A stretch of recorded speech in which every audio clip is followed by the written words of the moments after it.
the massive lecture hall filled with sounds that would terrify most humans. 30 different alien species chittered, growled, hissed, and clicked as they settled into their seats. The air recyclers worked overtime to handle the mix of atmospheres needed for so many different life forms.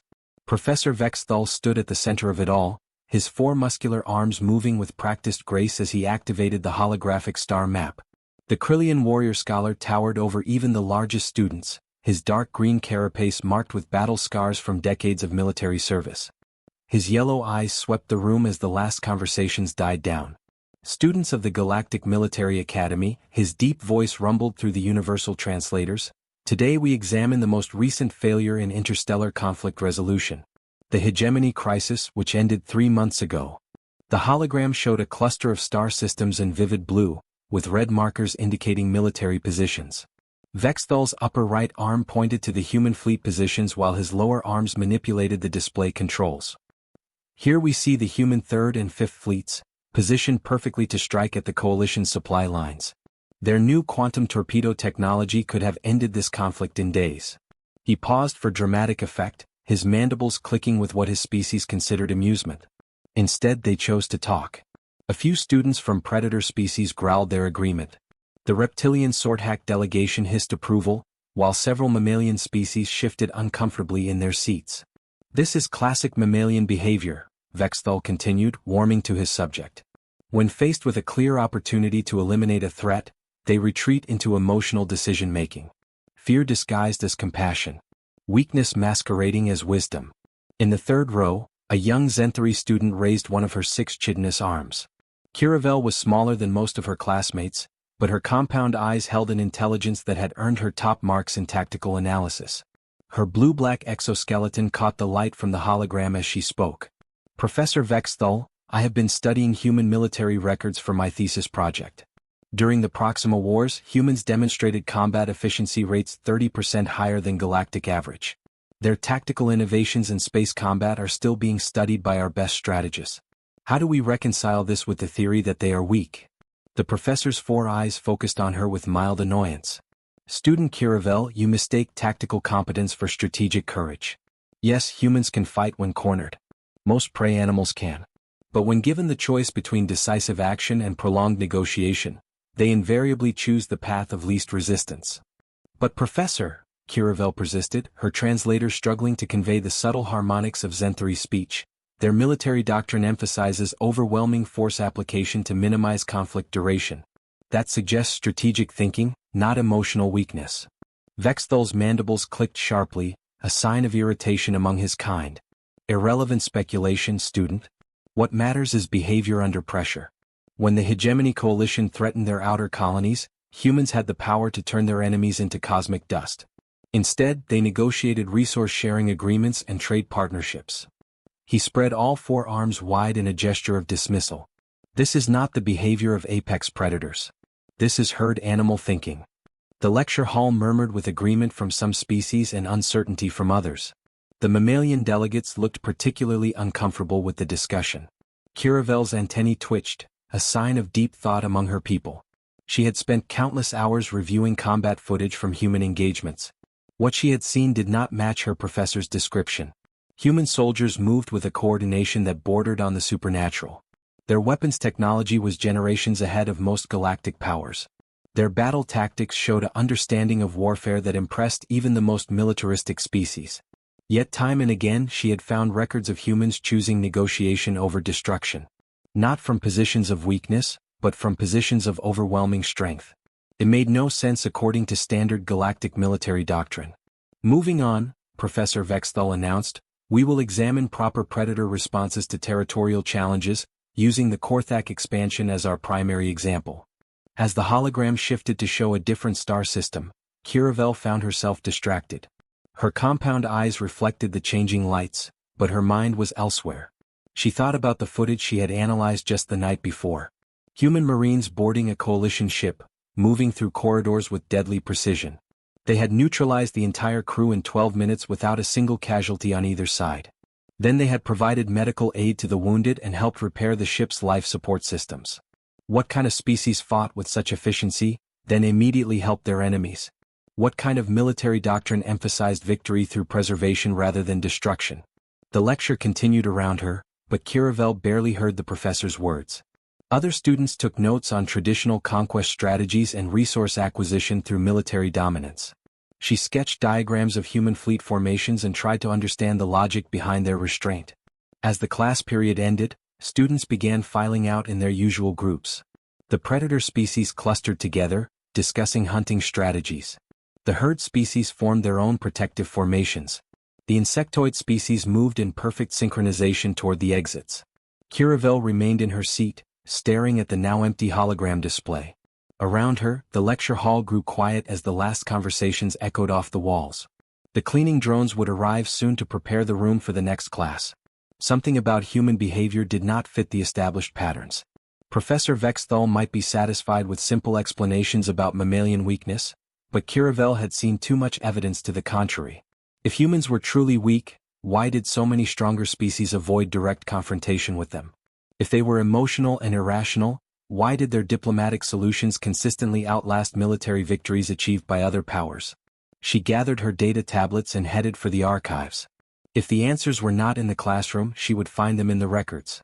Human behavior followed some logic that escaped current galactic understanding, and she intended to discover what it was. The Academy's archives stretched through 17 underground levels, housing military records from across the galaxy. The soft humming of data processors filled the air as Kiravel made her way through the restricted access tunnels. Her student identification card glowed green at each security checkpoint, granting her privileges that most beings would not see for decades. The research terminal responded to her touch with a gentle chime. Zenthary physiology allowed her to process multiple data streams simultaneously, her compound eyes tracking different displays while her 6 arms manipulated various input devices. She began with basic search parameters about human military capabilities during the recent hegemony crisis. What appeared on her screens made her second stomach contract with unease. The tactical data was overwhelming. Human forces had deployed 3 complete dreadnought fleets in a formation that military strategists would study for generations. The positioning was perfect, covering every possible escape route while maintaining optimal firing solutions on all primary targets. But it was the weapons data that truly disturbed her. The humans had equipped their ships with quantum torpedoes, a technology so advanced that Academy professors still debated how it worked. According to the technical specifications, a single torpedo could crack a planet's crust. A full fleet barrage could reduce entire star systems to cosmic debris. The coalition forces had been completely outmatched. Their outdated plasma cannons and ion shields would have been useless against human firepower. Yet according to the battle reports, not a single human weapon had been fired in anger. Instead, the conflict had ended with lengthy negotiations and resource-sharing agreements. Kiravel cross-referenced the data with historical records of similar conflicts involving other species. When the Korthak Empire had faced inferior opponents, they had struck without hesitation. The Sorthak Confederation had never shown mercy to weaker enemies. Even peaceful species like the Malari typically fought until their opponents surrendered unconditionally. Only humans consistently chose negotiation from positions of absolute strength. Student Kiravel? The deep, gravelly voice made her jump, nearly knocking over her water container. She spun around to see Commander Thakmore standing in the doorway, his massive frame filling the entrance to the research alcove. The Gorvanian officer was a living legend at the Academy. His gray hide bore scars from dozens of campaigns, and his tusks were marked with the ritual carvings that indicated kills in personal combat. Students whispered stories about his battles against pirate fleets and his survival during the Sector 7 uprising. Commander Thakmore, Kiravel said, quickly minimizing her displays. I did not hear you approach. Your species focuses vision forward when concentrating, he rumbled, settling his bulk into a reinforced chair. I've been watching you access some very heavy files for the past 3 hours. Care to explain why a tactical analysis student is reviewing classified battle reports? Kiravel's antennae drooped slightly. Being caught by a senior officer reviewing restricted files could end her academy career before it began. But something in the commander's tone suggested curiosity rather than anger.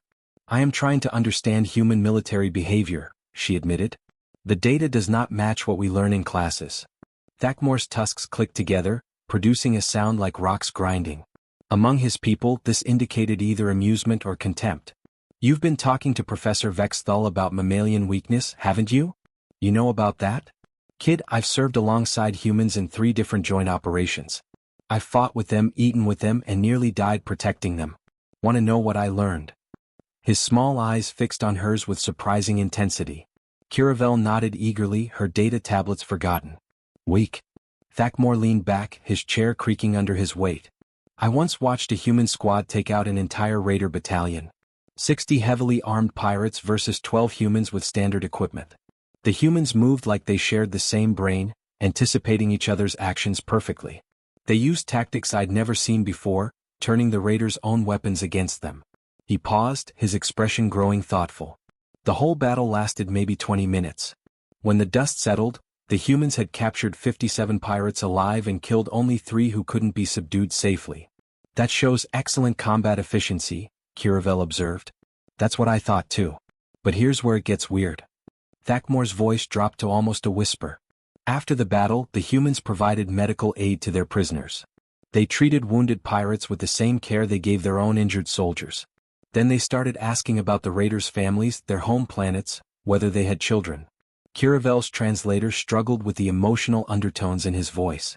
I do not understand the tactical purpose of such behavior. Neither did I until I saw the follow-up reports. 6 months later, 40 of those captured pirates had enlisted in legitimate security forces. 20 more had returned to their home worlds and established legal businesses.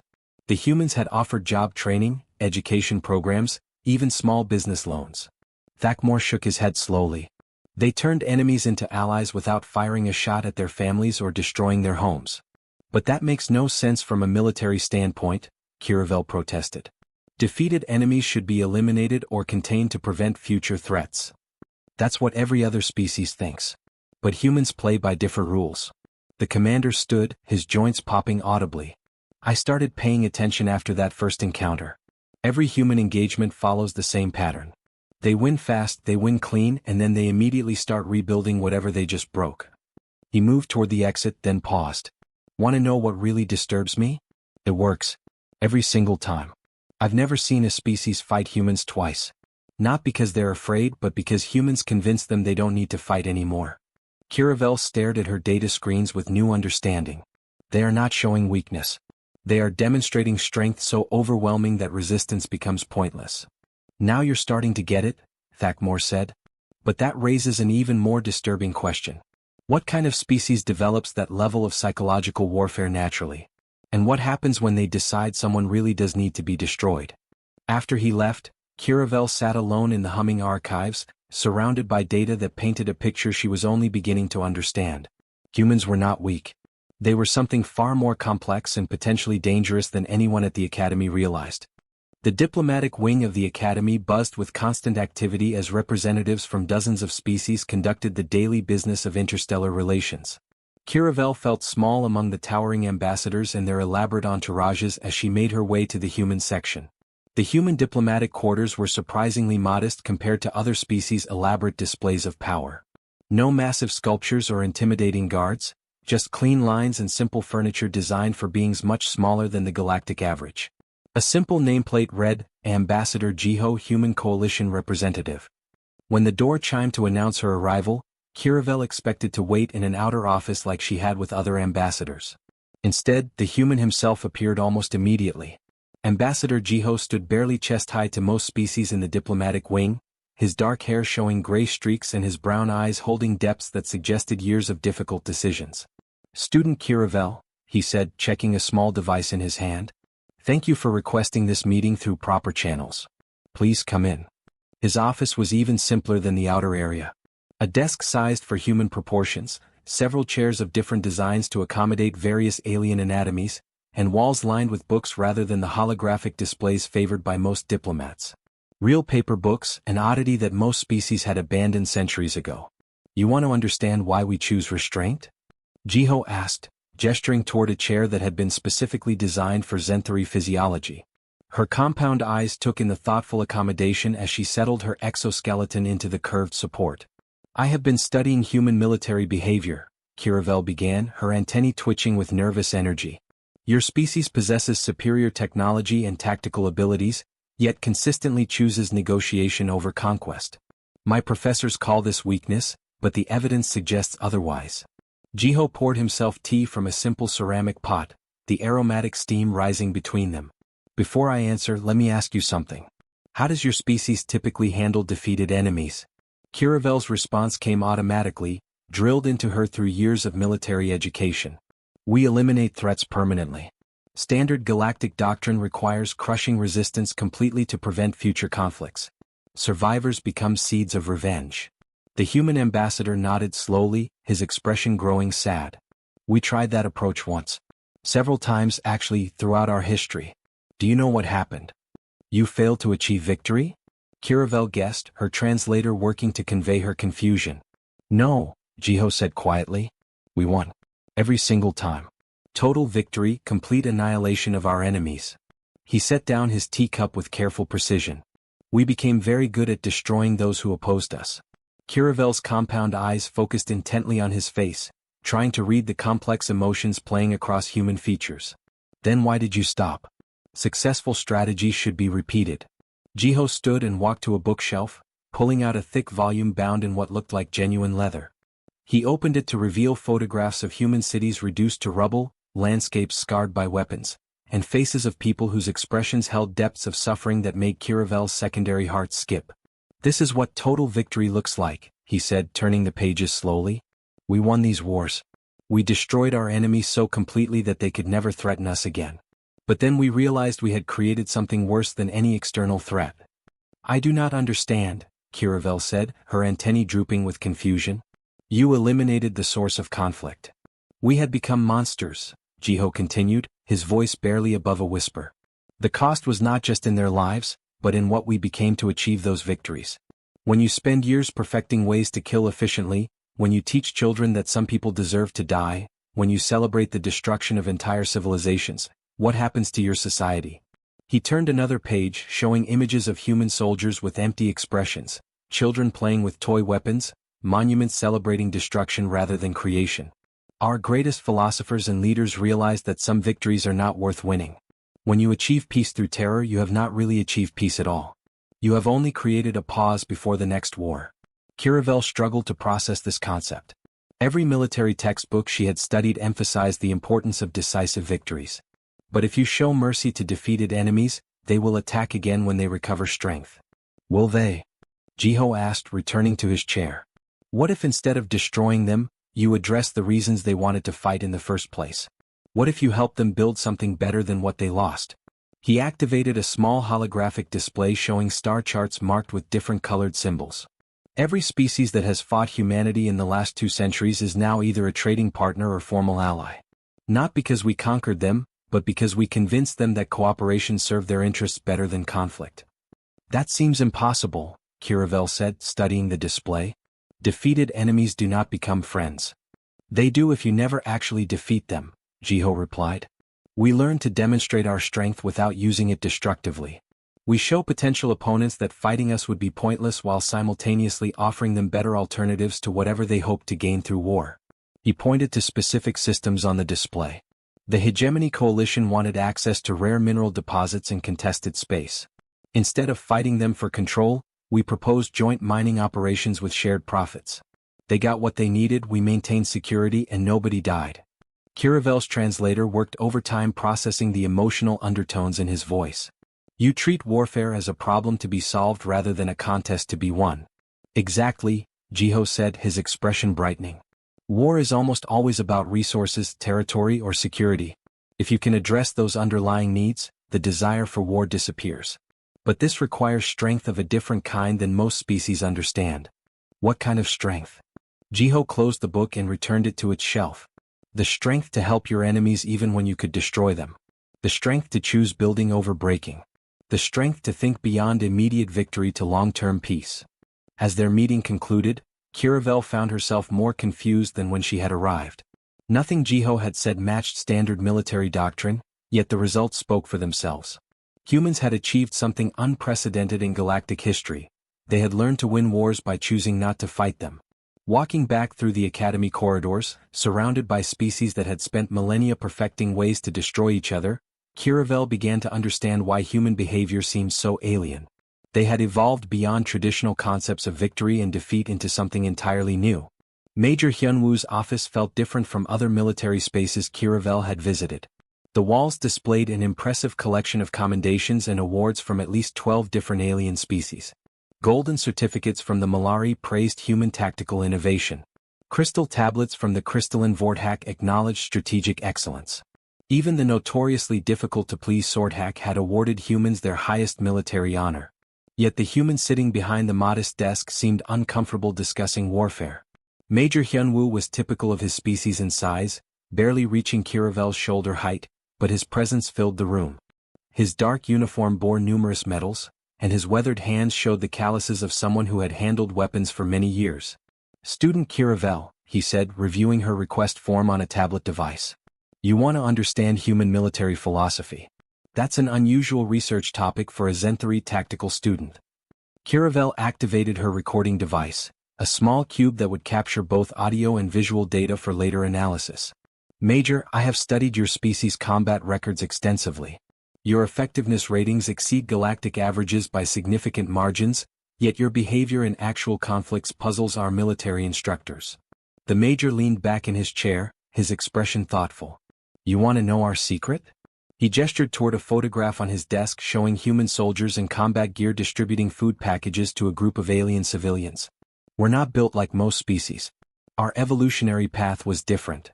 "Different how?" Kiravel asked, her antennae focusing intently on his words. "Most galactic species evolved through conquest hierarchies," Hyunwoo explained, standing to point at various alien commendations on his wall. "Strongest rules, weakest dies, very clean and simple. The Korthak became apex predators by eliminating competition. The Swordhack developed pack structures based on dominance through violence.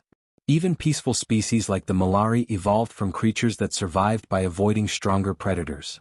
He moved to a window overlooking the Academy's training grounds, where students from various species practiced combat formations. "But humans? We're pack animals who learn to cooperate with other packs. We had to develop empathy sophisticated enough to understand not just our own tribe, but dozens of different tribes." Kiravel's compound eyes tracked his movements while her secondary brain processed the implications. "But empathy is a weakness in warfare," she protested, repeating lessons learned in countless tactical courses. "Understanding your enemy's feelings makes you hesitate during critical moments." Major Hyunwoo's smile was predatory in a way that made Kiravel's exoskeleton prickle with unease. "Is it? When you can understand your enemy's motivations, predict their reactions and know exactly what they need to stop fighting. When you can turn enemies into allies by addressing the root causes of conflict rather than just symptoms." He returned to his desk and activated a holographic display showing tactical data from recent human military operations. The three-dimensional battlefield maps rotated slowly, revealing troop movements and engagement patterns that demonstrated exceptional coordination. "Look at this engagement from the Outer Rim conflicts," he said, highlighting specific unit positions. Human forces faced a raider fleet that had been terrorizing merchant vessels for months. Standard galactic doctrine would be to destroy the raiders completely, making examples of them to deter future pirates. The display showed human ships surrounding the raider fleet in a perfect encirclement. Weapon signatures indicated the humans possessed overwhelming firepower advantage, enough to vaporize the entire pirate force within minutes. Instead, Hyunwoo continued, our commanders opened communications. They learned that these raiders were refugees from a planetary disaster, forced into piracy to feed their families.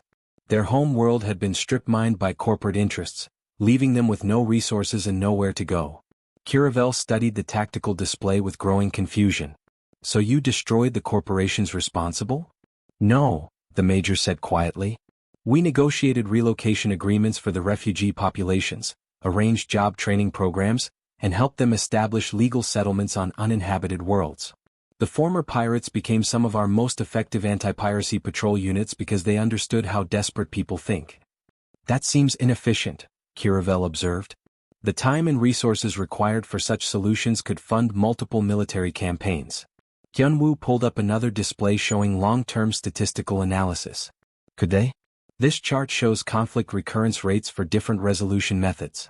When the Korthak Empire crushes pirate groups through military force, similar groups emerge within 2 years on average. When the Swordhack execute captured raiders, piracy increases in surrounding sectors as surviving families seek revenge. The data painted a clear picture. Military solutions created temporary peace followed by escalated violence. Human approaches showed sustained stability over decades.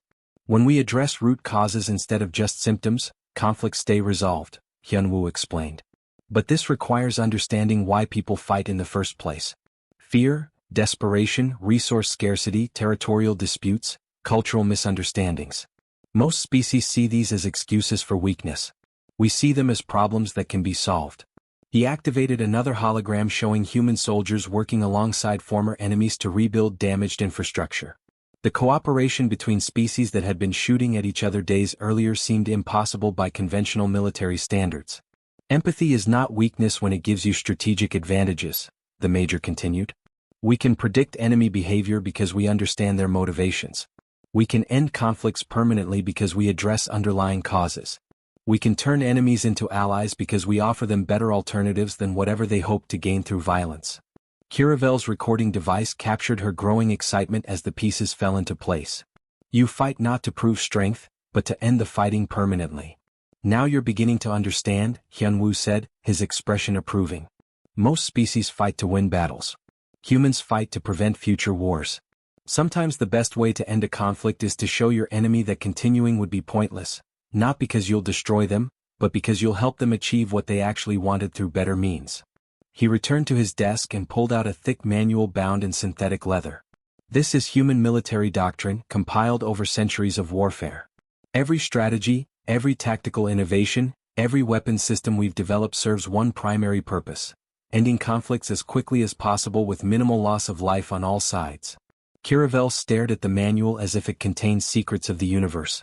May I study this? You can request a translated copy through academic channels, Hyunwoo replied. But I warn you, it will challenge everything you think you know about warfare. Human military philosophy is based on the assumption that every enemy is a potential ally who simply doesn't understand better options yet. As their meeting concluded, Kiravel realized that her worldview had been fundamentally altered. Humans had not evolved past violence, they had evolved beyond the need for unnecessary violence. They had become the most dangerous species in the galaxy precisely because they chose not to use their full capabilities unless absolutely necessary. Walking back through the academy corridors, she understood why other species found human behavior so disturbing. They represented something unprecedented in galactic military history, a species that had learned to win through restraint rather than destruction. The same lecture hall that had buzzed with dismissive chatter about human weakness 3 months earlier now sat in absolute silence. 30 different alien species focused their various forms of vision on the young Zen3 student standing at the center of the room. Kiravel had requested permission to present her research findings to Professor Vexthal's advanced military strategy class, and what she had revealed challenged every assumption they held about warfare. Professor Vexthal stood frozen at the side of the room, his forearms hanging limp at his sides like broken machinery. His mandibles clicked nervously as he processed what his former student had just presented.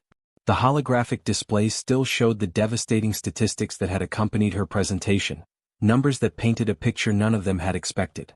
So you are claiming, whispered Thexal, a nervous Malari student whose crystalline form shimmered with confusion, that humans are more dangerous because they choose not to fight?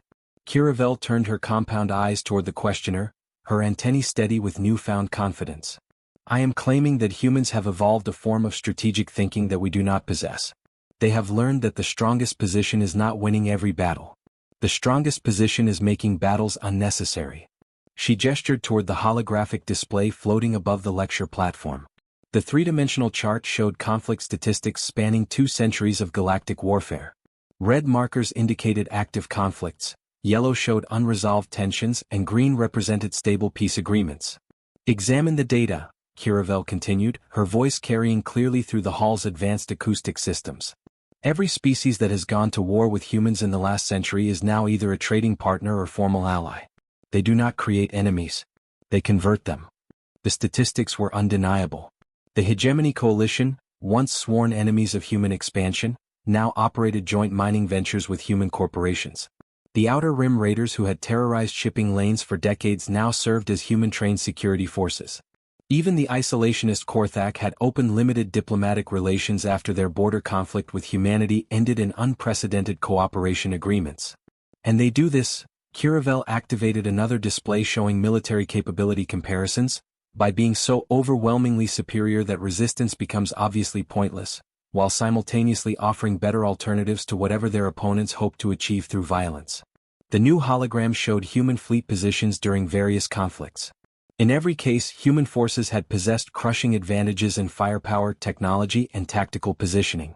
Yet in every case they had chosen negotiation over annihilation. Professor Vexthal finally found his voice, though it cracked with uncertainty. That is impossible. No species can be that psychologically sophisticated. Military doctrine requires decisive action, not complex emotional manipulation. Curavel's response was calm and measured, backed by months of intensive research. Can they not? They are the only species that domesticated other species not for food or labor, but for companionship.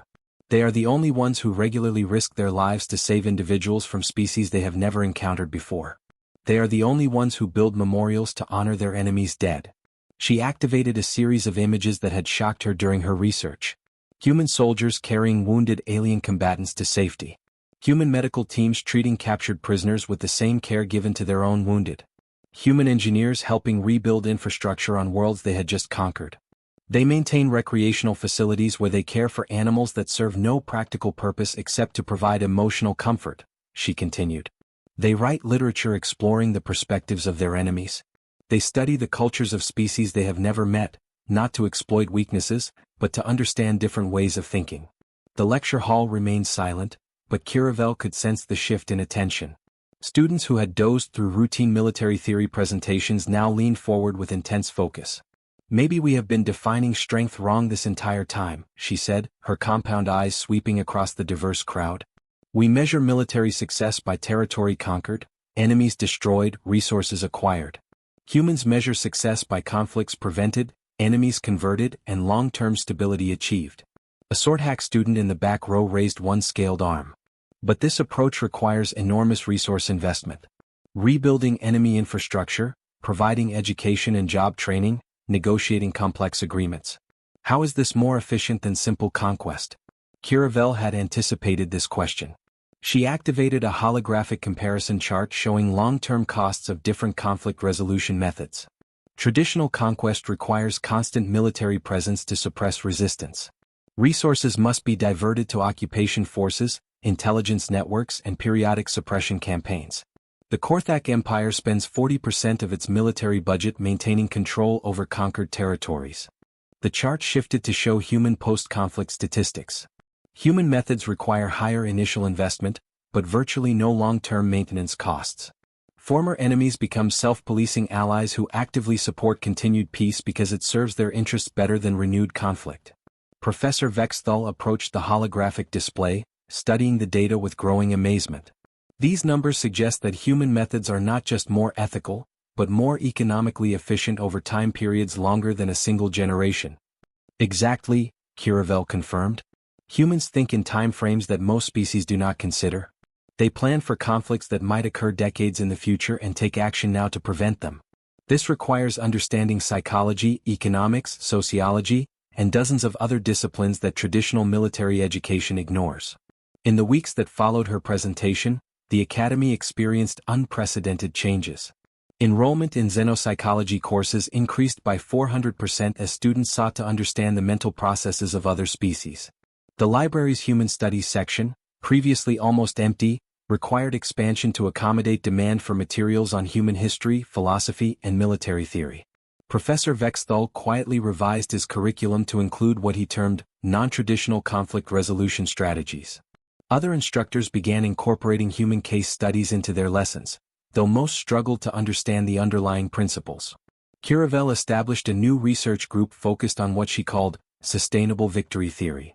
The concept attracted applications from species across the galaxy, including several from governments seeking alternatives to costly military campaigns. The Academy's rigid combat doctrines slowly began incorporating concepts like proportional response and post-conflict integration. Traditional war games expanded to include scenarios where victory was measured not by enemy casualties, but by successful conversion of opponents into long-term allies. Most significantly, military strategists began asking new questions. Instead of, how do we defeat this enemy? They started wondering, why does this enemy want to fight, and how can we address those needs without violence? As Curavel watched her fellow students grapple with these revolutionary concepts, she realized that humans had achieved something unprecedented. They had won a war against the very concept of endless warfare itself. And they had done it not through conquest, but through example, demonstrating that there were better ways to resolve conflicts than mutual destruction. The young Zenthari student had become a teacher, and her lesson was spreading throughout the galaxy like ripples in a vast pond.